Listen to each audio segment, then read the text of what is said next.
வணக்க மக்களே, நாம இந்த ஆரோக்கியமான பதிவில் பீட்ரூட் ஜூஸில் இருந்திருக்கக்கூடிய மருத்துவமைகளை பற்றி பார்க்க போகிறோம். பீட்ரூட்டை மற்ற சமயங்களில் சாப்பிடுவதை விடவும் குளிர்காலங்களில் அதிகமாக எடுத்துக்கொள்ள வேண்டியது அவசியம். பீட்ரூட் ரத்தத்தை அதிக அளவில் உற்பத்தி செய்யக்கூடிய அப்படின்றது நமக்கு தெரியும். ஸோ குறிப்பாக ரத்தத்தில் இருக்கக்கூடிய நச்சு கிருமிகளையும் பீட்ரூட் தான் நமக்கு கியூர் பண்ணுது. பீட்ரூட் நம்ம எடுத்துக்கிட்டோம் அப்படின்னா உடலில் என்னென்ன மாற்றங்கள் ஏற்படும், என்னென்ன பிரச்சனைகளை நமக்கு சரி பண்ணி என்னென்ன மருத்துவமைகளை பீட்ரூட் ஜூஸ் நமக்கு அளிக்குது அப்படின்றத பற்றி தெளிவாக விளக்கமாக பார்க்கலாம். அதை பற்றி பார்க்கறதுக்கு முன்னாடி இந்த வீடியோக்கு மட்டும் ஒரு லைக் கொடுத்துட்டு இந்த தகவலை உங்களுக்கு தெரிஞ்சவங்களுக்கும் ஷேர் பண்ணிடுங்க. ஏன்னா இது அவங்களுக்கும் பயனுள்ளதாக இருக்கக்கூடிய ஒரு ஆரோக்கியமான பதிவு தான். இது போன்ற அப்டேட்ஸ்களை நீங்கள் தொடர்ந்து பார்க்கறதுக்கு நம்மளுடைய ஹெல்த் நியூஸ் தமிழ் சேனலை மறக்காம சப்ஸ்கிரைப் பண்ணி வச்சுக்கோங்க. பக்கத்தில் இருக்கக்கூடிய பெல் பட்டனையும் கிளிக் பண்ணி ஆல் அப்படின்ற ஆப்ஷனையும் செட் பண்ணி வச்சுக்கிட்டீங்க அப்படின்னா நான் போடக்கூடிய எல்லா அப்டேட்ஸும் உங்களுக்கு நோட்டிஃபிகேஷன் அடிக்கடி சேரும். சரி வாங்க மக்களை, இப்போ வீடியோக்குள்ள போயிடலாம். அல்சர் குணமாகுவதற்கு நாம் என்ன பண்ணலாம் அப்படின்னா பீட்ரூட்டை எடுத்துக்கொள்ளலாம். காரமான உணவுகள் அதிகமாக எடுத்துக்கொண்டாலோ அல்லது முறையான வாழ்க்கை முறையை பின்பற்றாமல் இருப்பவர்களுக்கோ, காலை உணவுகளை சாப்பிடாமல் தவிர்ப்பவர்களுக்கு, காரசாரமான உணவுகளை சாப்பிட்றவங்களுக்கு, அதுக்கப்புறம் பசி எடுத்ததுக்கு அப்புறம் கூட சாப்பிடாமல் இருப்பவர்களுக்கெல்லாம் அல்சர் ஏற்படலாம். இப்படி அல்சரால் அவதிப்படுபவர்கள் முதல்ல காரசாரமான உணவுகளை சாப்பிட்றத கம்மி பண்ணணும். அதே போல் காலை உணவுகளை நீங்கள் சாப்பிடாமல் தவிர்க்காமல் இருக்கக்கூடாது. நீங்கள் காலை உணவுகளை சாப்பிடணும். பசி இருக்கக்கூடிய நேரங்களில் ஃபஸ்ட்டு சாப்பிட ஆரம்பிச்சிடணும். அதுக்கப்புறம் பீட்ரூட்டை உங்களுடைய உணவுகளில் நீங்கள் சேர்த்துக்கொள்ள வேண்டியது அவசியம். தினமும் கூட நீங்கள் பீட்ரூட் சாப்பிட வேண்டும் அப்படின்றது அவசியம் இல்லை. வாரத்தில் 2 அல்லது 3 நாட்கள் பீட்ரூட் ஜூஸை சிறிதளவு தேன் சேர்த்து கலந்து வெறும் வயிற்றில் நீங்கள் குடிச்சிட்டு வந்தீங்க அப்படின்னா அல்சர் உங்களுக்கு விரைவில் குணமாயிடும். உடலை டீடாக்ஸ் செய்வதற்கு நம்ம பீட்ரூட் ஜூஸ் எடுத்துக்கொள்ளலாம். அதாவது பீட்ரூட் ஜூஸ் நம்மளுடைய உடலை நச்சு நீக்கம் செய்கிறது.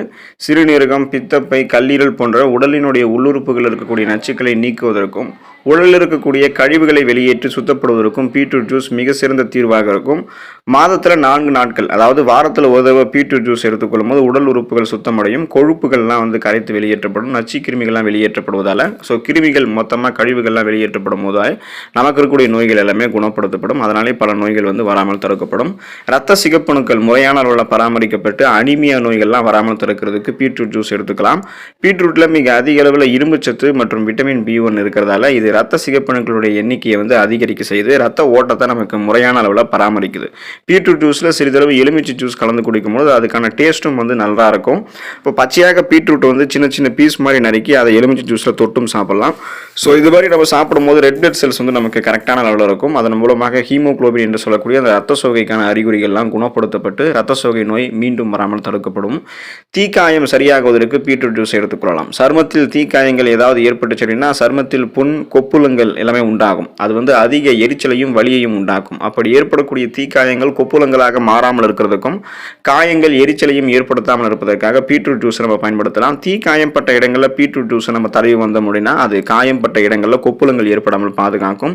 நோய் தொற்றுகள், எரிச்சல்கள் எதுவும் ஏற்படாமல் பாதுகாக்கும். உடனே நம்ம அதுக்கான மருத்துவ சிகிச்சையை பண்ணிடணும். ஒரு முதலுதவி சிகிச்சை மாதிரி பீட்ரூட் ஜூஸை முதல்ல அதில் அப்ளை பண்ண முடியும்னா எரிச்சல், நோய் தொற்று கிருமிகள், புண்ணெல்லாம் உருவாகாமல் இருக்கும். அலர்ச்சி எதிர்ப்பு பண்புகள் கொண்டது பீட்ரூட் ஜூஸ். அதனால ஆன்டி இன்ஃப்ளமேட்டரி ப்ராப்பர்ட்டிஸ் பெற்று நாள்பட்ட நோய்களை எதிர்த்து போராடக்கூடிய தன்மை பெறுவதற்கு பீட்ரூட் ஜூஸ் எடுத்துக்கலாம். பீட்ரூட்ல பீட்டாலைன் என்னும் அலர்ச்சி எதிர்ப்பு பண்புகள் அதிக அளவில் நிறைந்திருக்கிறதால நாள்பட்ட அலர்ச்சி போன்றவற்றை தீர்ப்பதற்கு உதவிகரமாக இருக்கும். குறிப்பாக சிறுநீரகத்தில் உண்டாகக்கூடிய அலர்ச்சி எல்லாம் நமக்கு பீட்ரூட் ஜூஸ் கியூர் பண்ணும். இதனால அளவோட நீங்க பீட்ரூட் ஜூஸ் எடுத்துக்கிட்டீங்கன்னா சிறுநீரக கற்கள்லாம் உங்களுக்கு விலகப்படும். சிறுநீர் மண்டலம், அதாவது கழிவுநீக்க மண்டலம் தன்னுடைய வேலையை மிக சிறப்பாக செய்யும். பீட்ரூட் ஜூஸ் நம்ம எடுத்துக்கொள்ளும் போது பிபி ப்ராப்ளம், சுகர் ப்ராப்ளம், நாள்பட்ட புற்றுநோய் பிரச்சனை, இதயம் சார்ந்த பிரச்சனை எதுவுமே இருக்காது. மூட்டு வலி, முடக்குவாதம் போன்ற நாள்பட்ட நோய்களை எதிர்த்து போராடலாம். ஜீரண சக்தி அதிகரிக்கிறதுக்கு பீட்ரூட் ஜூஸ் எடுத்துக்கொள்ளலாம். நீரில் கரையக்கூடிய நார் சத்துக்கள் பீட்ரூட் ஜூஸ்ல அதிக அளவில் இருக்கு. ஸோ தொடர்ந்து நம்ம பீட்ரூட் ஜூஸ் எடுத்துக்கிட்டோம் அப்படின்னா ஜீரண சக்தியை நமக்கு பீட்ரூட் ஜூஸ் அதிகரிக்க செய்யும்.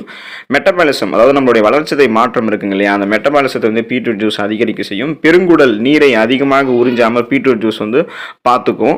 பெருங்குடல் சுத்தமாக வைத்திருக்கிறதுக்கும் பீட்ரூட் ஜூஸ் உதவிகரமாக இருக்கும். ஸோ அதுக்காக நம்ம பீட்ரூட் ஜூஸ் எடுத்துக்கிட்டோம் அப்படின்னா ஜீரண சக்தி நமக்கு அதிகரிக்கும். செரிமானம் சார்ந்த பிரச்சனைகள் என எதுவுமே நமக்கு இருக்காது. இப்போ பீட்ரூட் ஜூஸ் எடுத்துக்கிட்டோம்னா பக்க விளைவுகள் ஒரு சில பக்க விளைவுகள் நமக்கு ஏற்படலாம். பீட்ரூட் ஜூஸ் அதிகமாக நம்ம எடுத்துக்கொள்ளும் போது மூச்சு குழாய் அலர்ச்சி போன்ற பிரச்சனைகள் உண்டாகுவதற்கு வாய்ப்புகள் இருக்கு. பீட்ரூட்ல ஆக்சலேட்டுகள் அதிகமாக இருக்கிறதால மற்ற உணவுகள் இருக்கக்கூடிய கால்சியத்தை உடல் உறிஞ்சுவதற்கு சற்று சிரமம் உண்டாகும். பீட்ரூட் ஜூஸ் நம்ம அதிகமாக எடுத்துட்டோம், ஆக்சலேட்டுகள் நமக்கு அதிகமாக கிடைச்சிருச்சு அப்படின்னா அப்போ கால்சியம் எல்லாம் நம்ம உடல் உறிஞ்சுவதற்கு சிரமப்படுவதால் எலும்பு மெலிவு நோயெல்லாம் நமக்கு ஏற்படலாம். சிறுநீரக கற்கள் எல்லாம் அதிகரிக்க வாய்ப்பு இருக்கு. அதுக்காக பீட்ரூட் ஜூஸ் நம்ம அளவுக்கு அதிகமாக எடுத்துக்கொள்ளக்கூடாது. அளவோட தான் பீட்ரூட் ஜூஸ் எடுத்துக்கொள்ள வேண்டியது அவசியம். ஸோ பீட்ரூட்டில் நைட்ரேட்டுகள் அளவுக்கு அதிகமாக இருக்கிறதுல நீங்கள் வயிற்று வலி உங்களுக்கு வந்து உண்டாகுவதற்கு வாய்ப்பு இருக்குது. அதனால் நீங்கள் பீட்ரூட் ஜூஸை அளவோடு எடுத்துக்கோங்க. ஸோ எப்பயுமே நீங்கள் பீட்ரூட் ஜூஸையும் அளவோடு சாப்பிடுங்க. வாரத்தில் ஒரு தடவை பீட்ரூட் ஜூஸ் எடுத்துக்கோங்க. வாரத்தில் 1 அல்லது 2 நாட்கள் பீட்ரூட்டை சமைத்து உங்களுடைய உணவுகளை சேர்த்துக்கொள்ளும் போதும் நிறைய நன்மைகள் கிடைக்கப்பெறும். நலமோடு வாழலாம். அடுத்த ஆரோக்கியமான பதிவில் மறக்காமல் சந்திப்போம். நன்றி மக்களே.